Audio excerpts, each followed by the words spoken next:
All right. All right. The much anticipated earnings from Disney, they finally just reported. It came in just nice. So guys, expectations were for $1.07 in EPS. They got $1.08. Real convenient there. Expectations were $18.88 billion. They got $19.25. Disney Plus subscribers up 33% year over year to 137 million. To get a better understanding of all this breakdown, we're pulling up the press release from the company, and this is my first time going through it, so we'll go through it together, and you'll see how I read these press releases from the company. So remember, these companies will release the information. Now, they won't include analyst expectations. That's not really their job. Their job is to report the information, boom, right there. So let me make this a little bit bigger and get it to a size. So here's the quarter ended and the 6 months ended. Revenues up 23% for the quarter, 29% for the 6 months. That's obviously a positive sign. Other things I care about. Net income from continuing operations. I don't like this. Down 48%, but in the last 6 months, up 72%. So, okay.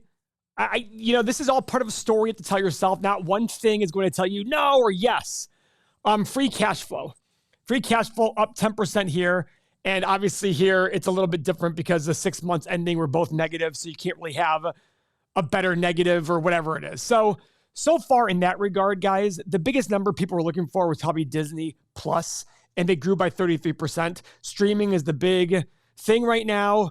Who can compete? How can it be done? Etc. So let's see if there's anything else in here that I really feel might want to be looked at.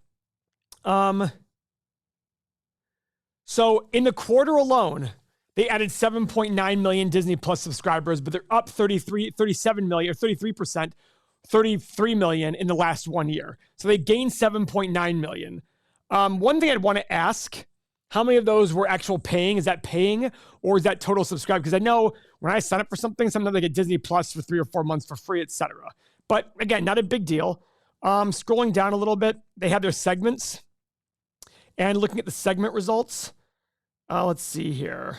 Obviously, COVID with the park and everything like that is probably a little bit hard to look at.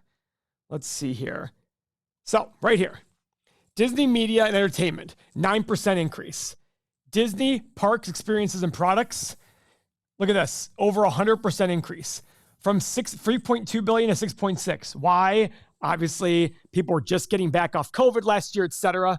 On the 6 month ended, again, almost pretty much doubling there, over double there, and a 12% increase on Disney Media and Entertainment distribution. So I look at that going overall revenue growth of 30% and 32% for the quarter and the year. This is all great stuff.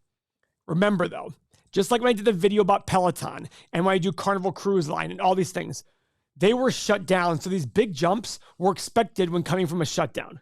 So what is our job? Our job is to stabilize it all, look at it as a company and say, where do we want to buy Disney at? That is where we use our stock analyzer tool and our assumptions based on the future, because every investment is the present value of all future cash flow. So I'm going to go to stock analyzer tool. I'm going to go to 8 pillars, Disney. Boom. How are they doing after hours? Ooh, they're up 4% after hours. That's exciting. Stock analyzer tool. So guys, revenue growth. Again, in 1 year, it was 20%. We can't really look at that. Why? Again, because of the fact that 1 year ago, the parks were just coming back on, so it's kind of hard to do that. So I'm going to sit here and be conservative, 2%, 4%, and 6%. Profit margin. Again, I'm going to ignore this 1 year profit margin because their revenue was still down a lot, so their profit's not going to be as high. I'm going to go more to the 9, 10, and 11% range. Free cash flow, 8, 9, and 10. PE, 14, 16, and 18. And same with the price to free cash flow. And guys, this is a big company. I want that 12.5% return because I can invest in an ETF in the 500 biggest companies to get 9 or 10% a year. Give me a reason to go buy this company at this price. Hit the analyze button. And I'm still stuck in I always said $80 range. Look, low end, 40, high end, 70 to 75.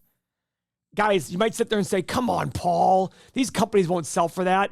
Disney was 180. Disney was a $200 company just 6, 7 months ago. Let's look at this chart here. Anything can happen. You guys have seen the market for the last, You guys have seen the market over the last how long? COVID was the last time it sold at $80 a share. And I get it, but it went to 200. Guys, it's not a $200 company. The growth level is not there. It is a wonderful brand. It has the most amazing moat you can think of. Look at the market cap of the business. Here's the question I like asking. If I gave you $191 billion today, could you replicate Disney? No. That is quite the moat. It has, I could never ever argue, but the moat doesn't mean you pay whatever. You just adjust your PE accordingly. So let's go back. Let's adjust our PE. You say to me, Paul, your PE is too low. Fine. Let's go 16, 19, and 22. Same with the free cash flow. I'm a buyer of Disney at 75 to 85 with these big, huge PEs. Low side 40. Guys, every investment's the present value of all future cash flow. I will repeat that till I'm blue in the face. I love our EM community. They always repeat, Paul, remember, investment's the present value of all future cash flow. It's just the way it is. I get that, but I'm looking at every investment as buying a piece of a business and buying a stream of cash flow. And as great and reliable as Disney's cash flow is, that will be affected right here with my multiple of earnings and free cash flow. And ignore these recent 62 and 129. That's affected by recent events. I'm not worried about that. I'm still going to pay a much more reasonable PE because earnings was down so much. But at the end of the day, I know some people like to buy Disney at $100. More power to you. But I just think if you're buying it at $100, you're expecting a lower return. Is it worth $100? Well, let's look at it. 10% return.